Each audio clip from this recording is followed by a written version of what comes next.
মধ্যে সারা দেশে সর্বত্র আমাদের প্রচারণার শুরু থেকে গণভোটে হা এই মোটিভেশন নিয়েই আমরা কাজ করে যাচ্ছি এবং আমরা আশাবাদী ইনশাল্লাহ বিপুল ব্যবধানে হা বিজয়ী হবে।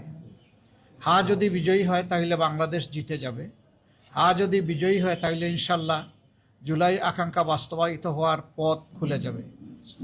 হা যদি বিজয়ী হয় তাহলে অতীতের নির্যাতন নিপীড়নের অবসান ঘটবে এবং তার যৌক্তিক ন্যায়সঙ্গত বিচার হবে। হা বিজয়ী হলে আবরার ফাহাদ থেকে শুরু করে আমাদের বিপ্লবী শরীফ উসমান হাদি পর্যন্ত সকলের বিচারটা তাদের পরিবার পাবে। এই যে 1400 শহীদ যারা জীবন দিয়ে এই জাতিকে জীবন এনে দিল, তাদের প্রতি আমরা গভীর শ্রদ্ধা নিবেদন করছি এবং সেই সাথে সকল জুলাই যোদ্ধাদের প্রতি। আমাদের অবস্থান মূল থেকেই স্পষ্ট ছিল। আমরা এই দলগুলো সবসময় সংস্কারের পক্ষে ছিলাম, আমরা পরিবর্তনের পক্ষে ছিলাম। জাতি অতীতের রাজনীতির ভুক্তভোগী এবং এই জাতির অনেক ক্ষতি হয়ে গেছে। 54 বছরে এই জাতি বহুদূর এগিয়ে যেতে পারত। দুর্নীতি দুঃশাসনের কারণে জাতি এগুতে পারেনি। আমাদের অঙ্গীকার হচ্ছে দুর্নীতির বিরুদ্ধে স্পষ্ট অবস্থান এবং আমরা সমাজে সুশাসন বা গুড গভর্নেন্স দেখতে চাই। এর সাথে সাথে আমরা সমাজে সর্বত্র ন্যায় বিচার কায়েম করতে চাই। এই দুইটা জিনিস যদি নিশ্চিত করা যায় তাহলে আমাদের সমাজ যেভাবে পশ্চাৎপদ হয়ে পড়ে আছে এই অবস্থা থেকে উত্তরণ হবে। এবং আমাদের যুবকদের আকাঙ্ক্ষা ছিল যে তারা হাতে কাজ নিয়ে দেশ করতে চায়। তারা কোনো ভাতা বা কোনো ধরনের কারো কোনো দয়া দেখতে চায় না। তারা নিজেই এই বাংলাদেশ গড়ার গর্বিত অংশীদার হতে চায়। এই ক্ষেত্রেও আমাদের অবস্থান স্পষ্ট যে তাদের হাতে কোনো ভাতা নয়, বরঞ্চ আমরা তাদের উপযুক্ততা অনুযায়ী কাজ তুলে দিয়ে বলতে চাই যে এবার তোমরাই বাংলাদেশটা গড়ো। এবং আমরা আসলে তরুণদের হাতেই বাংলাদেশ তুলে যাওয়ার জন্য আমরা প্রস্তুতি নিচ্ছি। তো এই নির্বাচন, পরপর 4টি নির্বাচনে মানুষ তাদের আকাঙ্ক্ষা অনুযায়ী ভোট দিতে পারেনি এবং সেই ক্ষেত্রে 2008-এর নির্বাচন থেকে শুরু করে গণরায়ের কোনো প্রতিফলন হয়নি।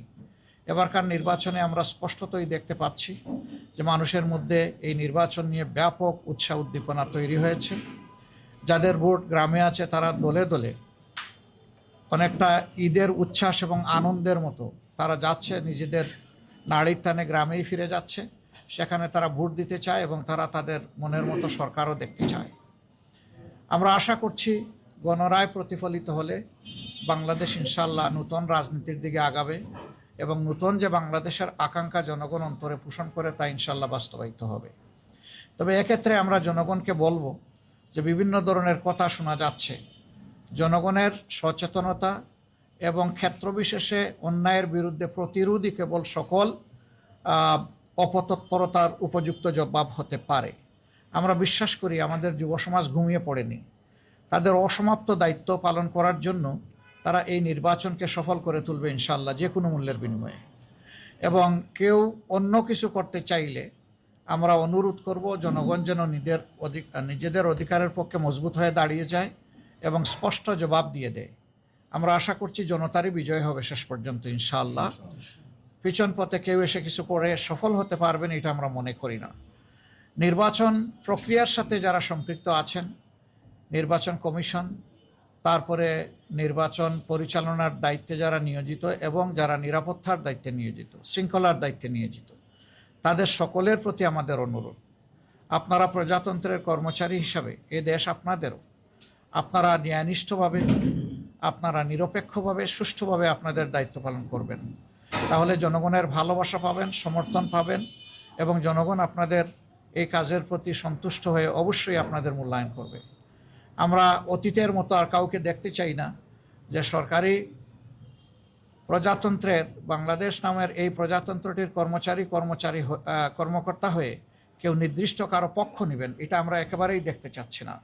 আমরা কারো আনুকূল্যও চাই না, আবার আমরা অন্য কাউকে আনুকূল্য দেখানো হোক সেটাও আমরা দেখতে চাই না। আমরা চাই সবাই নিরপেক্ষতার সাথে যার যার জায়গা থেকে এই দায়িত্ব পালন করবেন। এই নির্বাচনের দিনেও বহু ধরনের রিউমার ছড়ানো হতে পারে। আমরা জনগণকে আহ্বান জানাবো 11 দলের পক্ষ থেকে কোনো সুস্পষ্ট বক্তব্য না যাওয়া পর্যন্ত এই ধরনের কোনো বিভ্রান্তিমূলক কথায় মোটেই কান দেবেন না। যারা পরাজয়ের ভয়ে ভীত সন্ত্রস্ত। যে কোনো পক্ষ যে কোনো কাজ এই ধরনের করতে পারে, মিথ্যা অপবাদ ছড়াতে পারে ভয়ভীতি সৃষ্টির জন্য, আতঙ্ক সৃষ্টির জন্য। কিন্তু না, সব কিছুকে জয় করেই ইনশাআল্লাহ আপনারা সেদিন আপনাদের ভোটাধিকার প্রয়োগ করবেন এবং ভোটের রেজাল্ট হাতে না নিয়ে আপনারা কেউ ফিরবেন না। কারণ আপনি ভোট দেওয়ার পরেও আপনার ভোট নয়ছয় হয়ে যেতে পারে, আবার ভোট দেওয়ার আগেও বিভিন্ন ধরনের সমস্যা কেউ কৃত্রিম সংকট সৃষ্টি করতে পারে। এই সব কিছুকে আমরা বিশ্বাস করি এই বীর জাতি মোকাবিলা করেই ইনশাআল্লাহ 12 তারিখের নির্বাচনকে সফল করে তুলবে এবং সেই নির্বাচনের মধ্য দিয়ে যে সরকার গঠিত হবে, এই সরকার হবে নূতন বাংলাদেশের সরকার, এ সরকার হবে জন আকাঙ্ক্ষার সরকার, এই সরকার হবে কৃষক, শ্রমিক, মেহনতি জনতা সহ মুটে মাঝি মজুর সকলের সরকার, সকল শ্রেণী পেশার মানুষের সরকার, নারী পুরুষের সরকার, শিশু আবাল বৃদ্ধ বনিতার সরকার। এই সরকার কোনো দলের হবে না, এই সরকার কোনো গোষ্ঠীর হবে না, এই সরকার কোনো পরিবারের হবে না, এই সরকার হবে জনগণের সরকার ইনশাআল্লাহ। আমরা সেই জনগণের বিজয়টার দিকেই মুখিয়ে আছি। আল্লাহ রাব্বুল আলামিন একটি সুষ্ঠু নির্বাচনের পরিবেশ নিশ্চিত করে দিয়ে জনগণের আকাঙ্ক্ষা পূরণে আমাদেরকে সহায়তা করুন। আপনাদের সকলকে ধন্যবাদ। এখানে আমাদের 11 দলের অন্যান্য সহকর্মীবৃন্দ আছেন, শীর্ষ নেতৃবৃন্দ আছেন, আপনারা সবাইকে দেখতে পাচ্ছেন।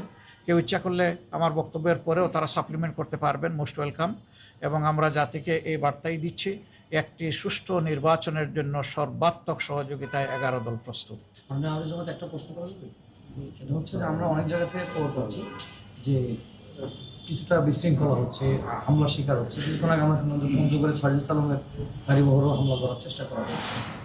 এই পরিস্থিতিতে নির্বাচন আর মাত্র কয়েক ঘন্টা আছে, অল্প কিছু ঘন্টার পরে নির্বাচন।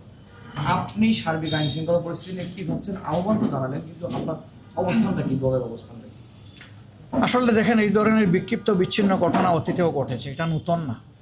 এগুলা মোকাবিলা করেই অতীতে জনগণ তাদের দায়িত্ব পালন করেছে। আর এবারকার প্রেক্ষাপটটা সম্পূর্ণ ভিন্ন।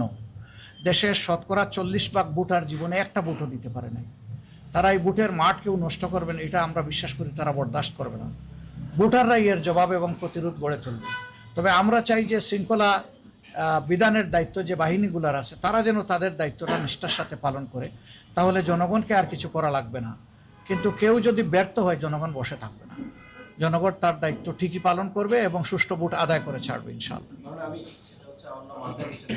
আপনারা তো সুষ্ঠু নির্বাচনের কথা বলছেন, এটা এবং সবাই বাংলাদেশের নির্বাচনী কালচারে জিতলেই কেবল নির্বাচন সুষ্ঠু হয়। আপনারা যেহেতু এখানে সবাই আছেন, নির্বাচনে আপনারা শেষ পর্যন্ত থাকবেন এবং আপনারা হচ্ছে বিজয় নিয়ে ফেলবেন। ফলাফল যাই হোক, সেটা আপনাদের পক্ষেও যেতে পারে, বিপক্ষেও যেতে পারে। অতীতে আমরা দেখছি যে যারা না জিতছে তারা নির্বাচনকে প্রশ্নবিদ্ধ করেছে, নির্বাচন ঠিক হয়। আপনাদের অবস্থান কি হবে? আপনারা জয়ী হন আর বিজয়ী? আমাদের অবস্থান স্পষ্ট। আমরা বললেই এটা সুষ্ঠু হবে না, আর সুষ্ঠু হয়নি বললেও এটা ওই রকম হবে না। যখন জনগণ বলবে যে না, এটা সুষ্ঠু হয়েছে, আমরা এটা শ্রদ্ধার সাথে মেনে নিব।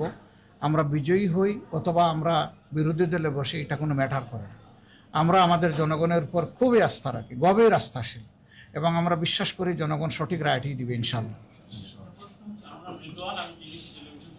আপনারা আজকে যারা বসবেন নির্বাচনের ঠিক আগে 11 দলের নেতারা, আপনাদের মধ্যে আসলে কি আলোচনা হয়েছে? আজকের এজেন্ডা কি ছিল? আপনারা বিশেষ কোন বিষয়টিকে গুরুত্ব দিয়েছেন, যেহেতু সবাই একসাথে বসেছে? যা বলেছি এগুলোই আমরা আলোচনা করেছি, আলোচনা করেই আমরা বলেছি, আলোচনার বাইরে আমরা কিছু বলিনি। Thank you. এরপরে আর কারো না থাকলে আমরা ধন্যবাদ দিয়ে শেষ করি। কিছু বলবেন মোহন ভাই? নাহিদ, সবাইকে শুক্রিয়া। আর দোয়া করেন, দেশটা তো আমাদের সকলেরই ভাই। আমরা হাতে হাত মিলিয়ে, কাঁধে কাঁধ মিলিয়ে একটা সুন্দর দেশ, আমাদের আগামী প্রজন্মের জন্য একটা নিরাপদ দেশ, আমাদের নারী সমাজের জন্য একটা নিরাপদ দেশ, শিশুর জন্য একটা তার স্বপ্ন বাস্তবায়নের দেশ, বৃদ্ধ যারা হয়ে গেছেন এই দেশকে দিতে দিতে তাদেরও আকাঙ্ক্ষার শান্তিতে যাতে দুনিয়া থেকে তারা বিদায় নিতে পারেন, সেই রকম একটা দেশ আমরা উপহার দেওয়ার জন্য আগামী 12 তারিখ ইনশাআল্লাহ এগিয়ে যাই।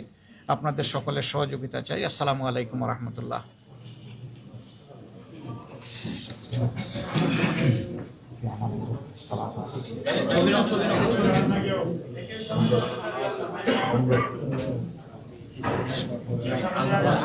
জানেন না